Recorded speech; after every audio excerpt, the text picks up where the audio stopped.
Hi everybody, good afternoon.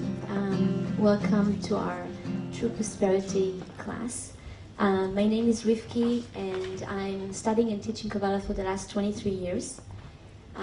My teachers are the founders of the Kabbalah Center International, Rav and Karen Berg. And I'm delighted to be here tonight and share with you the wisdom of Kabbalah, specifically through the understanding of true prosperity. I'd like to start with some fascinating questions. It's interesting to see, how much do people invest in different programs of, studying about success and money and leadership, and yet we can't really say that there is a specific format to achieve it. We looking into different techniques of achieving success, and we most likely, see many people that, or managers, or any sort of, business owners, that the success comes with side effects. Either they invest so much time and then they end up with relationship where they're not as, feeling close with the people next to them. Or they're lacking serenity. Or they found out themselves, at the age of, later age of their life, where their, if it's their success is done through lying or cheating, or sometimes even not sleeping good at night. And so the answers are in this understanding when Kabbalah explains the understanding of how this universe is built. We all come to this world, and when we grow up as children, we hear a lot, we have to push, you have to be successful, you have to try your best, I'm not going to be next to you all your life. And we all try our best as we go. We learn, we study, we experience ourselves to different studies, different aspects. But when you think about it, none of us is really being given a manual, a structure, where we can say, okay, if I follow it, this is exactly how I'm going to achieve success in my life. The success we talk about is not only the amount of money we have in our bank account. The success we talk about is that fulfillment, is that joy, that connection to the people I work with. It's the joy in the process, not only the outcome and the results, because we are so results oriented. It's so important for us, the end results. But in the process, we lose friendship, we even lose ourselves. And then we go through these challenges, we can call it burnout, we can call it crises, and things just happen as we go. And many times we don't have answers. In the physical world, it's very familiar with us, the aspect that there is no suddenly. If I move to a new house and I have a garden in my backyard and I didn't plant anything, it's very understandable for all of us that I'm not going to wake up in the next day and suddenly I'm going to have these beautiful lemon trees and apple trees and beautiful roses bushes, because I didn't do anything. In the spiritual realm, we are more familiar, we more think that suddenly it's okay. Suddenly I don't feel good in my own position. Suddenly I don't love that person anymore. Suddenly that, my career is not as fulfilling anymore. According to Kabbalah, there is no coincidence and there is no suddenly. Kabbalists explain there is cause and effect. If I happen to take a lemon or any fruit out of a tree and the fruit is damaged, then I can start checking the tree. It could be the trunk, it could be the branches, it could be the roots, it could be in the seed. But there is a cause. In the spiritual level, there is cause and effect. There is no suddenly. And I'd like to we call it this game of life. In this game of life is for each person to be the creator in his or her own universe, to become the cause in one's life and not the effect of it. Normally when we have pressure, when we have to go through pressure or any challenges occur in our life, what is our first intuition or our first reaction? Who can we blame? Oh, it's because my boss is not sensitive to me, or it's because they're not as considerate, or we intend to blame. We intend to look at, the effect. When we have the information, when we have the understanding, what is the cause of our reality, we are able to connect the dots. You know how when we are children and we have the picture where we connect the dots, and in 2 minutes we realize that we actually drew an elephant, and we think to ourselves, wow, before it didn't make any sense, and all of a sudden we actually drew an elephant. When we don't have the understanding of why things happen to me and why am I here, why do I have specific challenges with specific people, how is it possible that I come and I have a great vision and I want to do my work, and I always happen to meet that specific person who's going to push those specific buttons. Or I try so hard and I'm not being evaluated. People don't appreciate me enough. I do my best and I never get the bonus. Why is it happening? Why is it in our life? There is answers and there are tools to transform our reality. According to Kabbalah, there are two main forces in this world. The Kabbalists call it light and call it the opponent. Opponent, I think it's the best to understand when you take any sport team. Take a sport team, the best, let's say, soccer team here in Holland. The name is?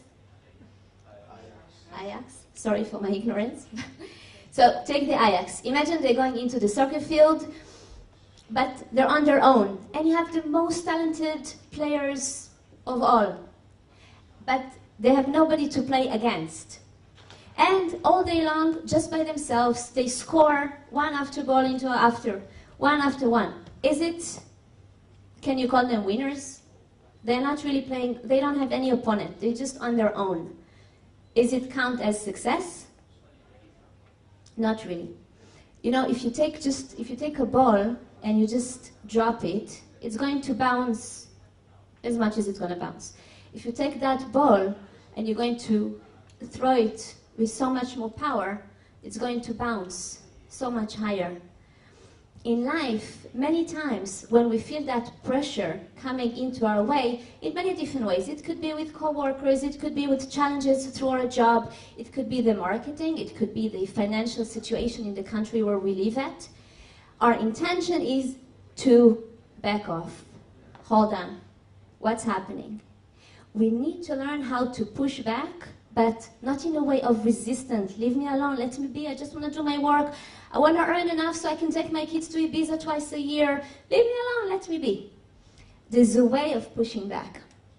And so we can call also the opponent the competitor, where it's a negative force in the universe that pushes us unceasingly towards chaos. Try to think for a second of a situation. Could be in your life, could be at your work, in your career, where something that happened came towards your way, you didn't plan. It felt chaotic, it felt awkward, it felt wrong, but yet somehow you took a deep breath, you handled it, and something really good happened as a result. Can you think of an example? I'm sure you have.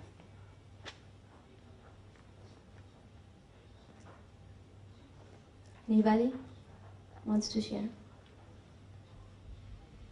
Simple things, sometimes simple things.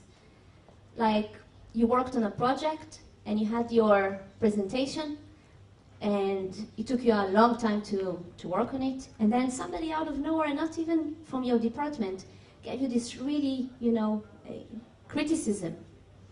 And instead of being, the heck with him, I don't even need to listen to him. You actually thought, you know what? it's actually right. I can actually change it. I can make it into something better. And you did improve as a result. So we have the opponent, the competitor, and we have the other force, which is called light.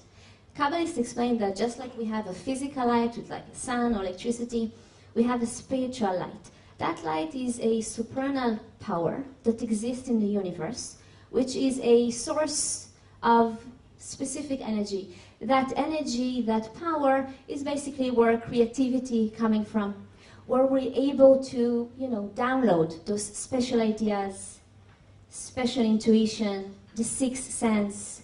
How many successful people make decisions upon their intuition? I feel it's wrong. On the surface, maybe there's not really anything that there's a reason to think different. Where is this feeling, that intuition coming from? We call it the light. And so, Creator created the opponent, and for the purpose of allowing us to overcome him in the process, meaning experience the joy of victory. So, imagine yourself, when you're a child, and you're about to play hide and seek. When you don't look and everybody else is supposed to hide, and by the time you come to 10, you open your eyes and you're supposed to look for them. Imagine by the time you finish to count, you open your eyes and they're all just standing right there, looking at you. Will you feel that same joy, as you finish counting, you think, yeah, I'm going to find them all. When you open your eyes, you see all of them just standing there. I mean, it's so easy, they're just there. Will you feel that same joy? Yes, I found them. I can't even play. So, it's a funny concept, but imagine, if we didn't experience darkness, how can we appreciate light? If somebody is just born into a reality where anything he wants, he can receive in the moment, how can he has a desire for more, where he just constant receive? So this way we can become the cause, not just the effect. This way we can become the boss in the business of your life. Meaning, when I'm initiating, when I am understanding why things happen to me, I'm not any longer the victim of my reality. I am not dependent on somebody else's decisions. Meaning, even if I have this serious talk with my boss about something he's not happy with me, I have a choice. It's all about a choice. Am I going to take it personally and go back home and have those hard feelings? Or am I actually going to initiate a responsibility, pay attention to the message given to me, and initiate an action as a result? What is my lesson? What is my message? And so, Kabbalah in Hebrew means to receive. And how to receive fulfillment, how to receive joy. It's not when we are dependent at things that are happening to us. It's when we look at our reality, we are able to understand why is it happening to me right now, but what is there for me to understand? What is my lesson? What is there for me to do with it? You heard about ego? Well, it stands for everyone got one. When we get hurt, when we feel we put ourselves down, when we are not sure anymore, where is that passion I had on the specific thing that I work at or I put my energy towards? Kabbalists call it ego. The ego is a limited way of see our reality. Why? Because it's consumed with one person, and the one person is me. And therefore, if I'm just consumed with me, myself, and I, most likely my reality is really limited. If I'm able to understand where am I towards the opportunities that are available for me, I have a better chance to receive so much more. So ego is at work when you have a large view of yourself. It's when you cut off from everyone and everything around you. So we all have excuses, this person hurt me, I no longer need to speak to him, you know, at that specific job, I tried so hard, it's not happening. We have those excuses to isolate ourselves, to close ourselves. Again, when we lacking the information and the tools, what am I supposed to do with this? Then the easiest way is to close ourselves. As a result, we become the effect. When you're in the effect, it's like a snowball. You're just already part of your reality. You're no longer the leader of your life. The light is the Kabbalistic secret of money. Money isn't a thing. Money is energy. Money is light. We know that it's now not only about what you receive, it's what you do with it. There is a statistic about people who, for example, won the lottery. It's a statistics all over the world. People received so much in a very short time. They started to invest, get a house, get these cars, go for vacation, buy assets, and so forth. The statistic shows that not only they lost everything, it ended up with terrible chaos. Accidents, drugs, alcohol, they simply lost control over their life. What happened? It came to them, they didn't take it, it simply came. How did it end so chaotic? There's so many examples out there. I mean, you think about, for example, I don't know if you're familiar, Madoff. For years, he made billions by cheating others. You know, now he's in jail for life. His wife left him. His son committed suicide. So is it only about the results, the amount of how much we're making, or is there more behind it? So if you're the effect of money rather than its cause, if you have money but did not earn it, you simply cannot enjoy it. Imagine a rich person and a poor person. The rich only give 24/7. The poor only receive 24/7. Constant. What's going to happen to that poor person after a while? How is he going to feel towards that rich person? Lose self-respect. Dependent. Sorry? Dependent? Or Dependent, but is he going to feel like love and, you know, appreciation, or it's just constant and so much? No, right? Because it's like, let me be, hold on. This is too much. Even resentment, some resentment, you know, I want to do something on my own. I don't need all the time, let me be. And so we can understand now that effort is a blessing. When challenges occur, is actually a great opportunity to earn that joy that will come together with the outcome, together with the money. Kabbalists call this bread of shame to this situation where we receive without earning. I know it sounds funny, but, you know, just sharing it with you. It's called bread of shame. Bread of shame is not the shame of confession when you go to a church. It's basically when you receive something without earning, without doing anything for it. A world was created so that we could be the cause and not the effect. The purpose of its existence is to provide a laboratory in which we can earn joy and fulfillment. And so money has energy, and that energy can be corrupted. So when you recognize that it is the light that helped you earn that money, that it's not your business to collect, to hoard it, but rather to keep it circulating by building others' prosperity as well as your own, then the DNA of that money will remain healthy. Kabbalists explain that just as we have a physical DNA, we also have a spiritual DNA. It's so beautiful that when a human being is being created, the DNA, when it starts to be structured and built together, gives basically an order for the liver to be created, for the blood vessels, for kidneys, and so forth. It's all being structured like a little computer. Later on in life, when we start to have jealousy, and envious and anger and we're sad and we get upset, that same DNA start being corrupted. You can read many different researches today by scientists and by doctors that the most destructive diseases happen or being influenced, for example, cancer, 80% by stress. Overweight, 80% stress.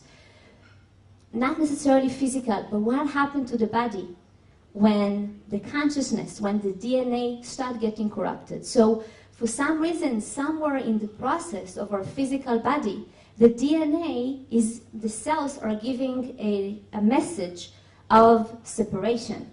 Because when any disease happens, the cells start getting corrupted. They're like, scientifically, I'm not a scientist, but what it says that the cells stop communicating, and when they're not communicating between themselves, there is not that harmony in the body. When there is separation between our cells, our DNA get damaged. And when it gets damaged, it's just a matter of time before the person will have physical damage, which is any sort of disease. Disease, according to Kabbalah, it's dis-ease, lack of light, dis-ease. And so, we also see lack of light in money. Don't we see side effects with earning a lot or even successful career? Different side effects.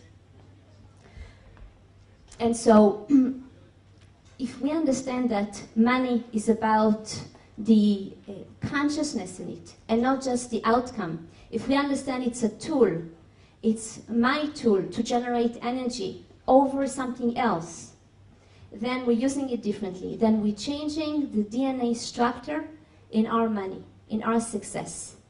What does it mean? If all my energy and all my work going towards making that money so I can feed my children, that's amazing. But if that's all it is, so I can live better, so I can have a better life, so my children, if it's again only towards me and there's nothing else that I do with it, that's when we're actually shrinking the opportunities we can achieve through the money. So having a lot of money is amazing. It's actually, according to the Kabbalist, if money is energy, the more the better. But, for us, in our mind, spirituality and money, I don't know, spirituality, okay, spiritual for me is when I go to the mountains and maybe I can meditate for a couple of hours, but then I have to go back, life is life, Spirituality, yeah, maybe once a year when I go to the mountains, or I go to some psychics and, it feels very spiritual. Spirituality is consciousness, and it's up to us to tap into it and bring it into everything in our life, including money. And so, creating money, it's never an issue, never. It's the extension of where that money generating into. Again, if it's generating into just one family, one person, one thing, it's limited. If it's generating or circulating into something much bigger, community, even helping or adapting few people in your department, helping another person, sharing your experience. It's not only the money, it's how you're creating the money and what you do with that success energy, how you're benefiting others, how you're sharing it with others, not only in a selfish way, but also in a collective way. The more you share it with others, the more circulation you receive back. It's that, it's this paradox, when you have one candle, it's just one candle, but if you take another candle and another candle, but you share it from the same flame, you just take that candle, and with that same candle, you can light thousands of candles. How much more light you can receive? But you're using it from the same flame. As human, we think, if I give too much, I won't have. So we learn to take. We learn to collect money instead of generating money. And this is a switch we need to do in our consciousness. Because when we think collect, when we think I need because whatever it is, it's all true, we all need. We're not going to pay our bills with energy. We need money, it's true. But the consciousness, the DNA of our success, of our money, this is the seed we talked about before. That's the cause we're talking about, that we have the choice to determine while we're working, while we're creating that money. So, what is the philosophy of victim consciousness? Denial. I love this picture. So, talking about challenges, about stress, pressure, we're all going through it. We have those two choices, and I always like to give the example, when you look at, with animals, you can learn so much. So you have three typical types of fishes in the sea. You have the sardines, that they don't have too much conversation. They just follow wherever the men go. They're fine. It's just, they follow, no much choice there. You have the sharks, that there are no rules. They'll eat, they'll kill, they'll eat the garbage if they want to. Not much thinking, no teamwork. It's just my agenda. And you also have, the more balanced way is you have the dolphins. It's so beautiful, there's the rule. Wherever there are dolphins, sharks cannot come. Not because they are stronger, but because there's this great harmony between them and this beautiful balance. And they're always in a group. They never leave the sick or the too young behind them. They're always creating this unity and care. And it works. When we're in a denial, we're becoming the effect. When we become the effect, it's this sort of, I just work here. It's, this boss just really, really doesn't get me. And, it's like I really try my best. I try to look for, for the best job out there. And you know what? The situation is really bad these days. Denial. If you believe in your qualities and you're very clear with what you're coming to give when you go to work, then there is no such thing as doesn't exist. We create our reality, according to the Kabbalists. We perceive our reality according to the scientist. We understand all the reality, we download the information, but the way we translate it by using our brains scientifically, it's between 2 to 5%. 2 to 5%.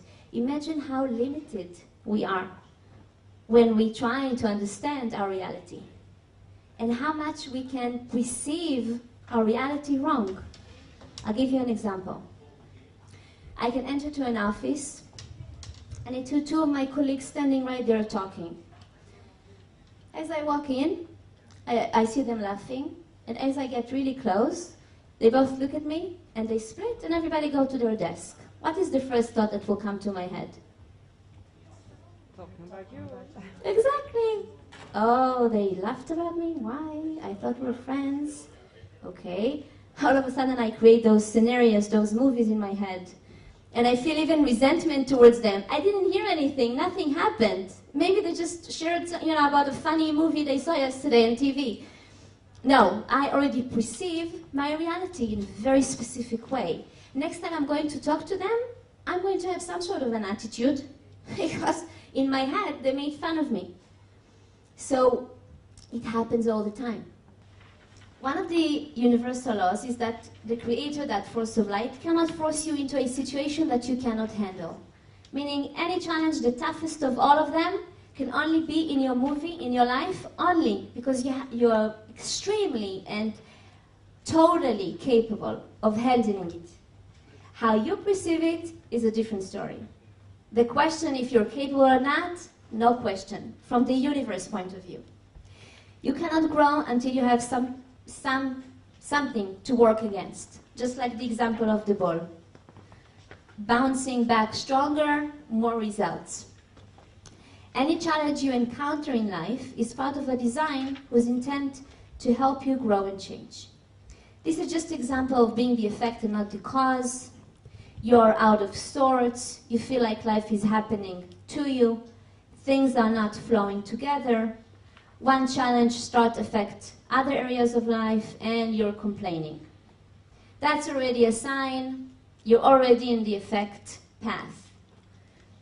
Okay, so Kabbalistically, staying in this state definitely ensures you not to find happiness, as you see, because from that point, of thinking, you know, why is it happening to me? I'm not busy on what is there for me to do about it.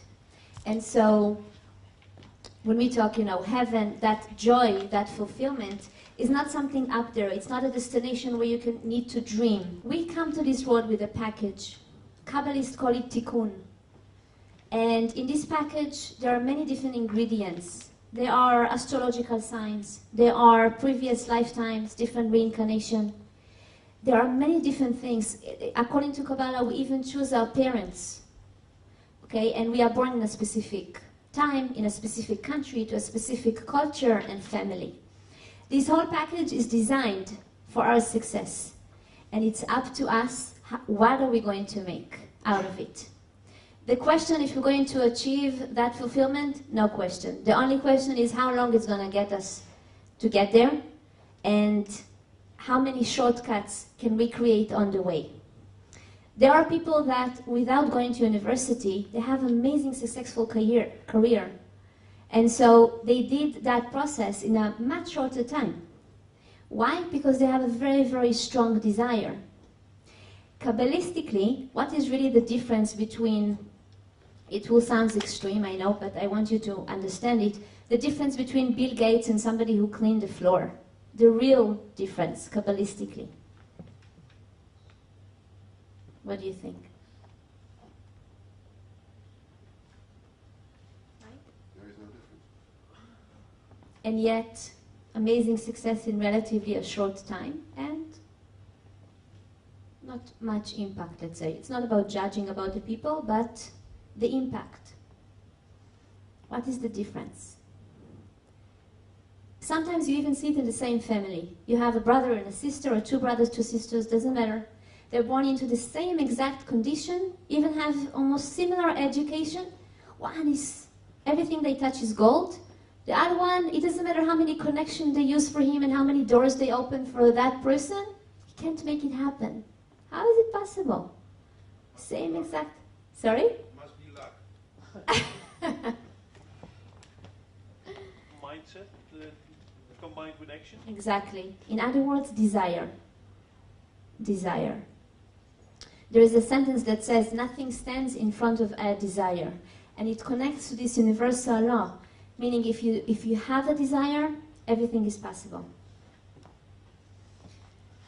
So we're looking into being the boss. Boss is not only a title because of where you work at. We need to understand that being the boss first is in our business of our life. So I'm responsible for everything, period. Responsibility is a heavy word for us because it comes with many other fears. But we have to understand that once we set up our mind into responsibility, things will start happen to us. How do you know you tap into that light consciousness? When you stop being in a denial, stop being a victim. You happen to go to an event, and the next person that sits right next to you out of those hundreds of people in this event happen to be the exact person you needed to make your next project happen. When you're going for one of your children's birthday party in school, and one of the parents you meet is somebody who can actually fulfill a very complicated task at your work. Things start to happen to you. Or you're in your office just going out into your lunch break, and somebody who's just going lost in the office buildings happen to meet you, and he happens to be this IT person who actually can create your next software to really take your project or whatever you need to the next level. Things start to happen to you, coming into your way. Isn't that luck? That's luck. When you're somewhere and It's a good question. According to the Kabbalist, there's not really such a thing as luck. Because if you're thinking it's luck, then it means you're sort of an effect. I think an easy way to understand is how we use electricity. Okay, so imagine yourself sitting in a dark room and you have no clue how to use electricity. So you have a choice. You're sitting in the dark and you can start praying. Oh, the CEO of the electricity, have mercy on me. You have to light my room. Or you can start thinking, you know, okay, I guess I'm doomed. I'm supposed to be here and it's dark and there's nobody here to help me.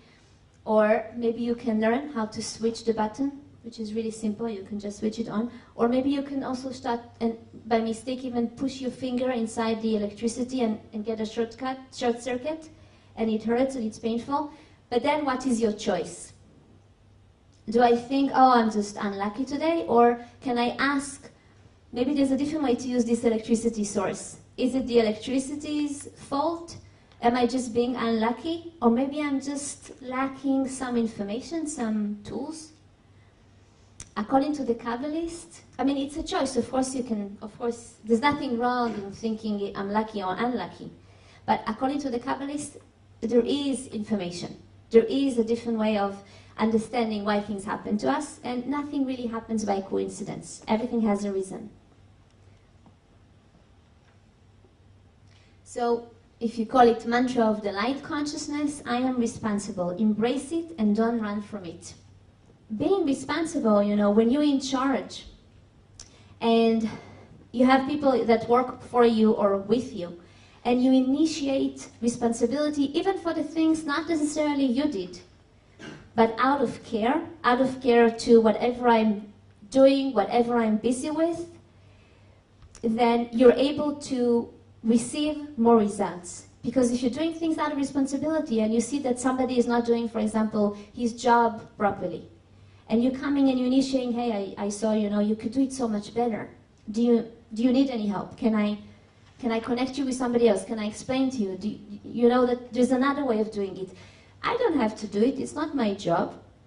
But if I initiate because I feel that responsibility, I'm able to bring more energy into my office, the work, that project, and for sure into my life. So, the chain of routine thinking. Routine thinking is definitely another realm of becoming the effect. We have daily routine where we wake up mostly in the same time, we have our morning routine, we drive to work, trying to do, you know, our work and trying to relax when we finish our day and go to sleep, and the next day is mostly the same thing. And then we have, you know, guilt if it's on our personal life, or, you know, if we get into routine and we start getting bored and we're losing interest with what we're busy with, we also have guilt, you know, I can do so much more, and I feel that, you know, maybe I'm getting paid for something that I'm not necessarily doing. Guilt is another way of becoming an effect. When I'm busy having guilt, I'm not busy finding solutions. I'm busy feeding that guilt. Don't get stuck in the guilt. You get stuck in the guilt, you're starting feeding it. And nothing really changed. You have that guilt. It's kind of like self-destruction mode. You know, we press that red button, and now I have guilt. It doesn't solve the problem. Another way of becoming the effect. So, Kabbalistic tool, which, again, it's a twist, and we have to understand we have that choice. We can shift that victim consciousness into that consciousness of what seed am I planting today. By feeling that victim, I can still change it, but if I stay a victim, what kind of limitation seed do I plant? Will it create fulfillment or chaos 5, 10 years from now? What am I actually creating with that thought, with that feeling? The moment you accept your being, who you are, is the flow of the light, and the moment you tune into that flow, everything around you will be illuminated. Again, to understand how we affect our reality. So again, do you want to be right? Because if you talk to people that they go through specific pain and they feel really a victim, they give you a very long list why they should feel this way. And you know what? They're right. They're right. They're right that people didn't consider them, and they're right that people don't feel them, and they're right that this is hard and that is hard. It's all right. But that's exactly the question. Do you want to stay right and miserable, or do you simply want to be happy? So it's time to move out of that victimville and step outside of that behavior. Very interesting. We're all familiar with that. 1971, Nike bought their symbol. It cost them around $70. Today, that same symbol worth $1 million. most likely, I don't know if they tune into the light, I don't know them personally, but to be able in such a short time to create that prosperity, you have to be able to tap into something which is higher than my view, my understanding. The light wants you to grow, to take back your life, and to become the cause in your universe. The meaning of life, according to Kabbalah, is to become the boss, to be the cause and not the effect. So the job is to plug into light consciousness rather into the competitive consciousness. So day by day, can you think of different thoughts that are from the competitors, that are not light thought?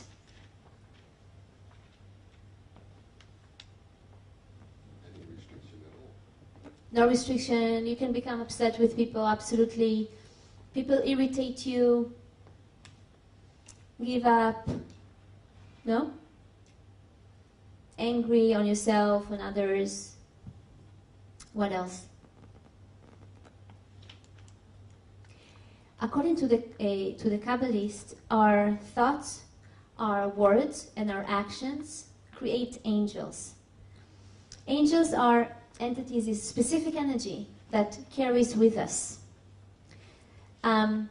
It's interesting, many times you hear, once in a while, you can read about it in the internet, about those people that live like 120 years or more than 100 years, and everybody's so curious because they're still healthy and it looks great. So always people ask them, so what is your secret? And they always say, you always hear the same answer, it doesn't matter where they live in the world. I learned not to hate anyone. I just love everybody. And whoever asks me for help, I help. Just so simple. That's light consciousness. During our day, we have the choice. Time is very limited. It's like in our world, it seems as if there's exponential date for everything. Time only goes forward, it doesn't really go backward. And so, to be the boss, to be our manager of our life, we have to be so cautious.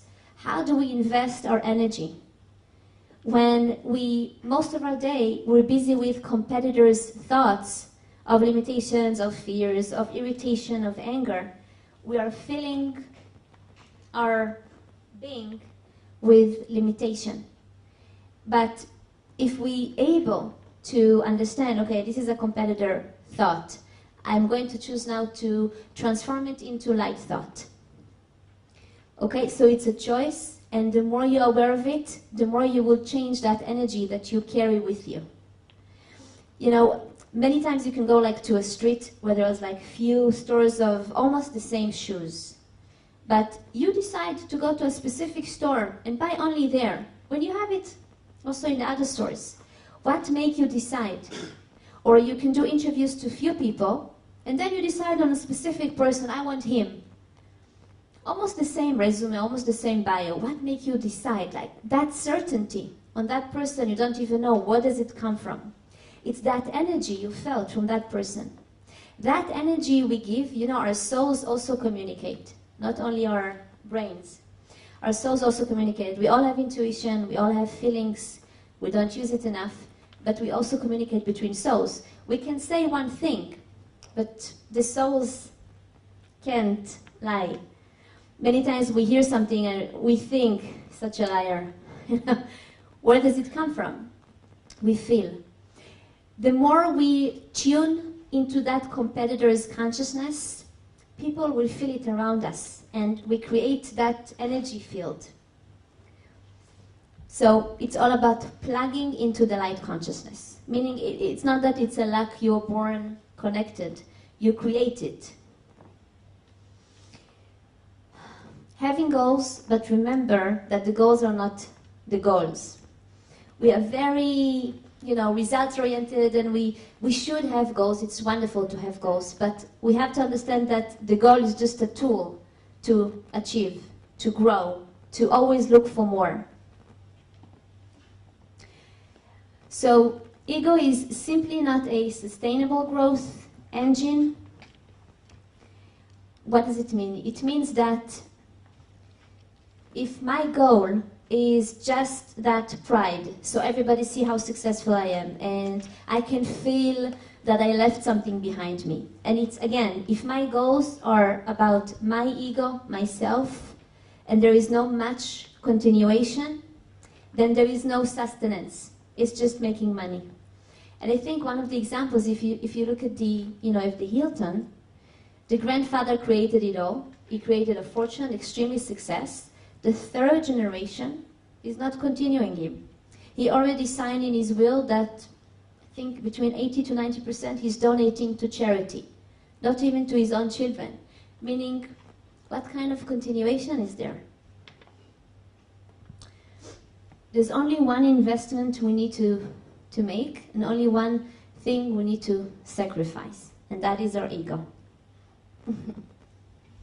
So, the Kabbalists have long known that consciousness not only determines the nature of earthly reality we choose to create, but it also molds the way we choose to interact with it.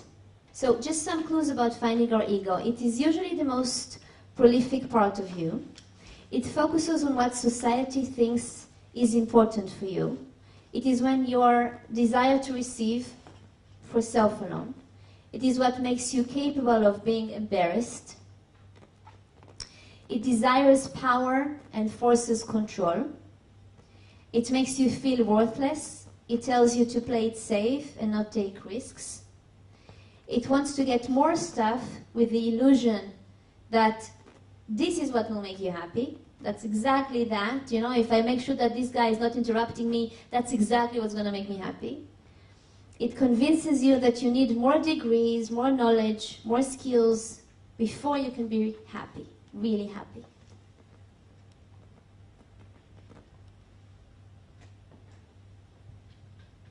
It's not that Kabbalah is against studying, yes? Studying is always good, but if in your mind, I just need, without this university, there's no way I'm going to succeed. Nobody said there's conditions. It helps, for sure. But again, what is your desire? Where is your desire? Of ego, talking about transformation, is humility. The definition of humility is recognizing our need to ask for help.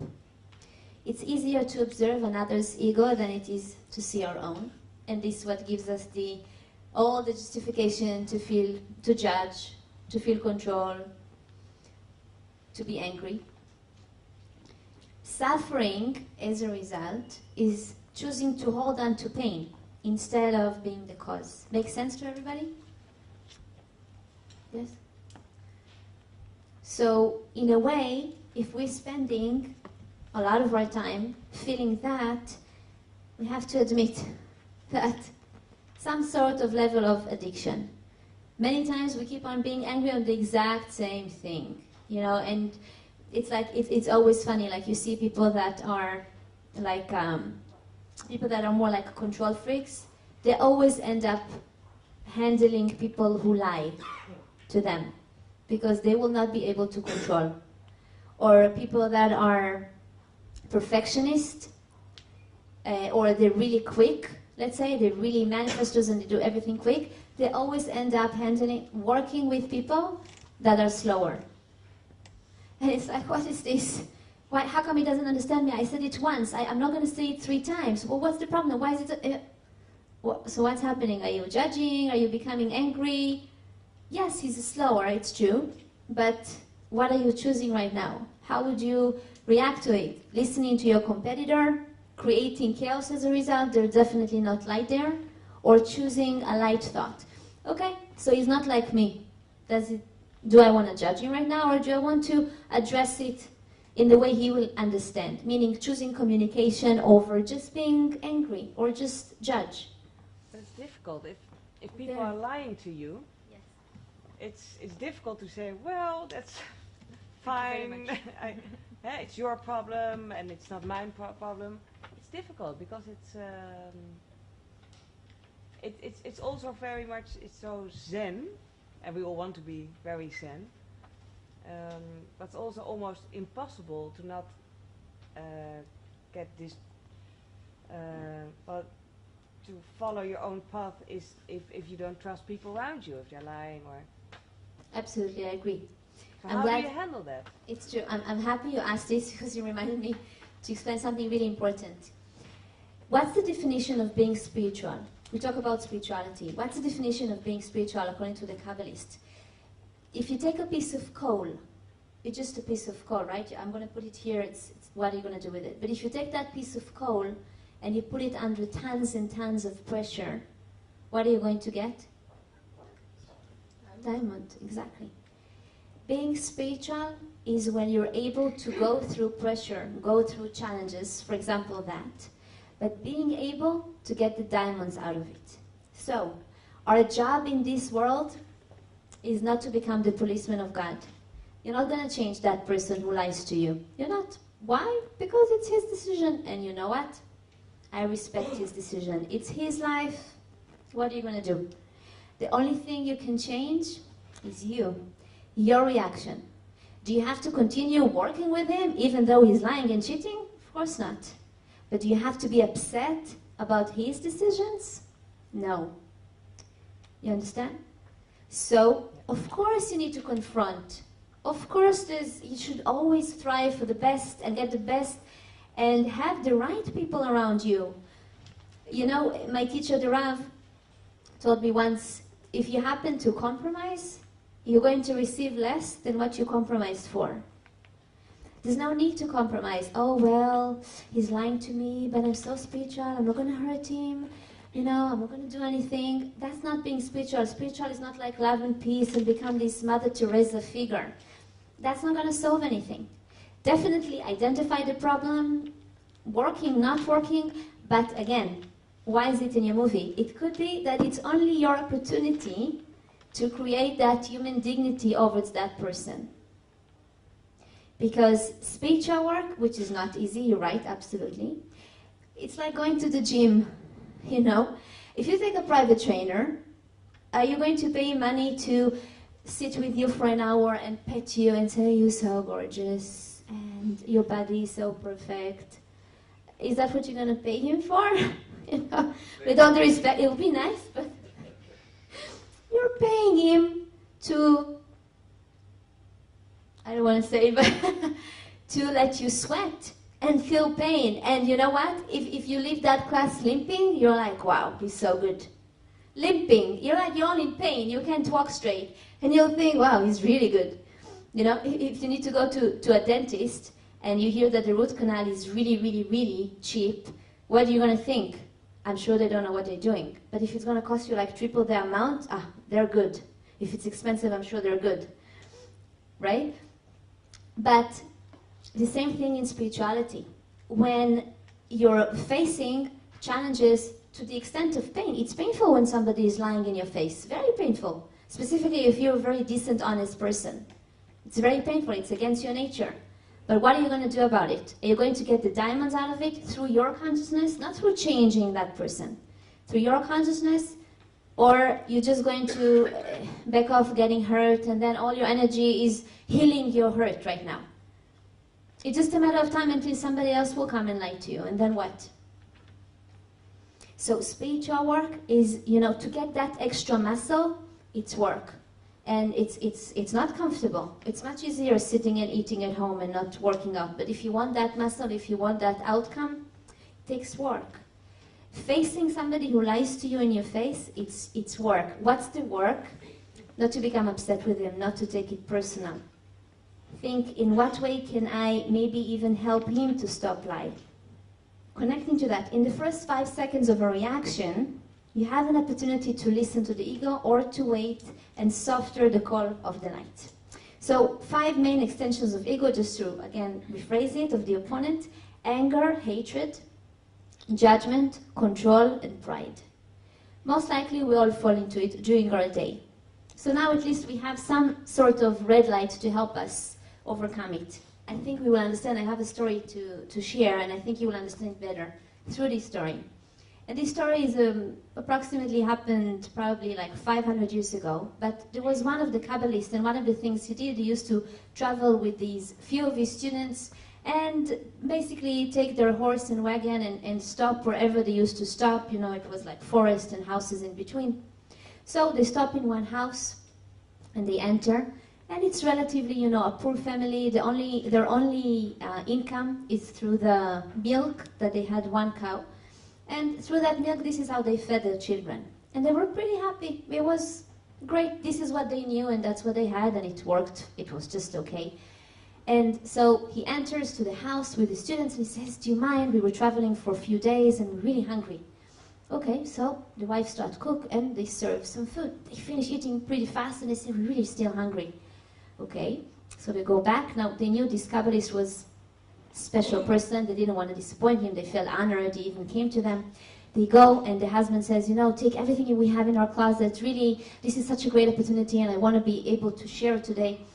Anyway, they empty everything just to prepare them that dinner. They're about to finish eating and they say, "If you don't mind, you know, we're still hungry." So they go back to the kitchen, a little puzzled. What are we going to do? You know, it's like, how? We know it's not a coincidence, but, you know, he says, the only thing we have is the cow. And he says, "You know what? I'm just going to take that cow and let's see what we can do." He takes that cow, to make a long story short, he sells the cow, and, you know, he brings the money, they buy food, and basically they serve everything. He leaves his house, and he starts sinking in, and he says, "What have I done? My kids are going to starve to death. Am I so stupid? What did I do? The only thing we had was that cow." And he starts walking, you know, starting realizing, and he really gets so depressed, and he just sit there, and he starts crying, weeping. I don't know, I'm the most evil person in the world, completely clueless. Now what? All of a sudden, he hears somebody calls, excuse me. He turns, and he sees this old man sitting there. And he says, "Listen, I'm about to pass away, and I had to stop here because I really don't feel good. I'm a very, very wealthy person, and I was literally meditating to find a right cause to give all my fortune. And now that I see you, I know it's not a coincidence, so I'm asking you please to receive all my fortune."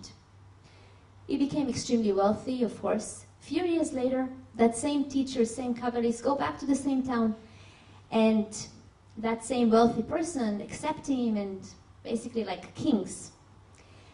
And they start recognizing, hold on, it's that same guy with the cow.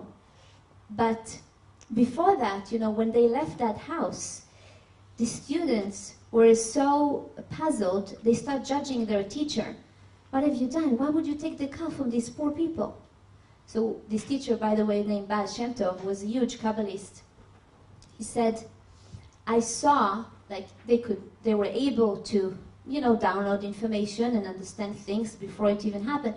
But he said, I saw all the wealth that is waiting for that person. But he was so happy with this cow. He was so content and fulfilled with that little cow that I had to take it from him. So he started even asking for something more."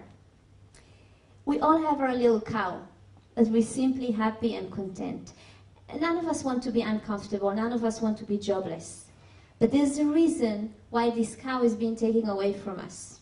Most likely, there's something so much bigger waiting for us.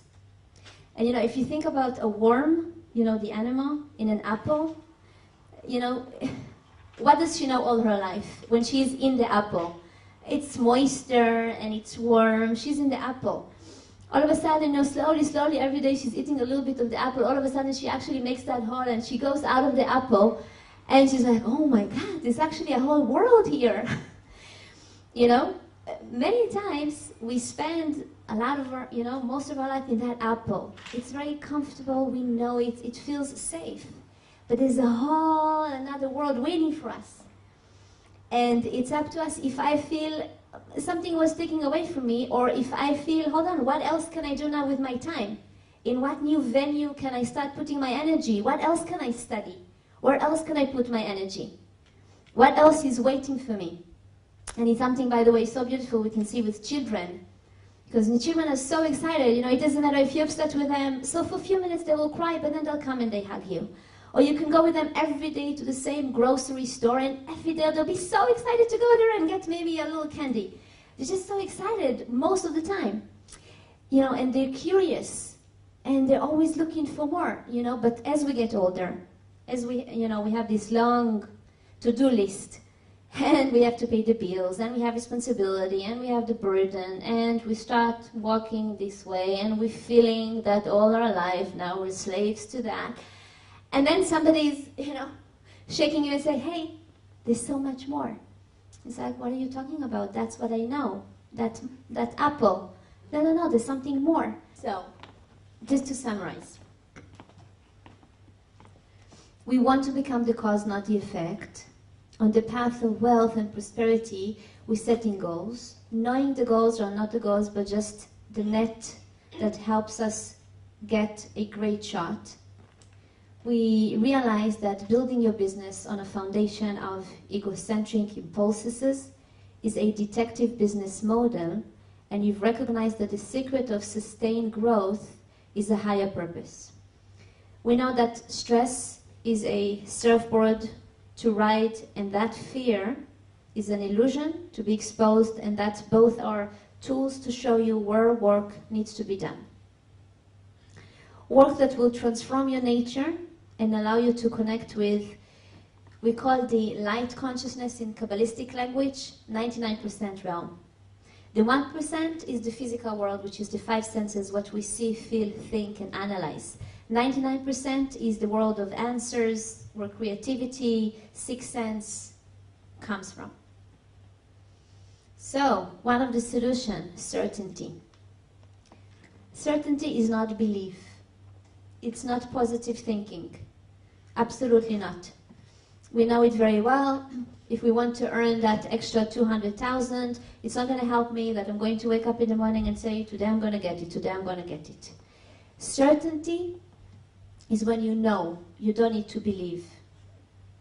When you absolutely know that whatever you have to offer, whatever you're doing is going to come out in the best way. Not necessarily the way I want it, but it's going to come out the best. I have certainty that I will be successful. Plain knowing. So, when you have certainty, you're no longer at the mercy of every little thing that happens. You're in the driver's seat, and from that vantage point, you can manage the single most vital resource you have been given, and that is your time. Time is tricky because, many times you think about yourself, okay, what did I speak with my client in my previous meeting, and we have to write everything and trying to remember, because it's really hard for us. We talk about cause and effect. We talk about results. We talk about how we create our reality. And later on, we live the circumstances, the results. Time is tricky because it's hard for us to connect cause and effect. We would like to control that by sticking to everything basically we explained so far. But we have to know that many times the competitor will play with us games, meaning I can behave in a very considerate way, but the outcome would look very negative. So you think to yourself, hold on, I was honest right now, and that person actually hurt me. How is it possible? Or somebody can lie and cheat and sign on a really amazing deal. So you look at this and you say, what kind of justice this world has? But it's only because the competitor play with cause and effect. At some point, we all do some negative decisions. But what he does is, he plays with the cause and effect, meaning I can do something really positive, but he will bring an outcome of a negative action and bring it in front of us right after I did something positive. Maybe it sounds a little confusing for now, but again, we need the understanding and the tools to define. Again, there's the reason why it's happening and what is there for me. Any questions so far? Okay. How many times we find ourselves trying to close fires? So, you have to know that we are a bigger vessel, as we say, than a firefighter. I have nothing but admiration for professional firefighters. Closing fires, being busy with that, how many of us get caught in it? We have to understand we're dealing with the effect.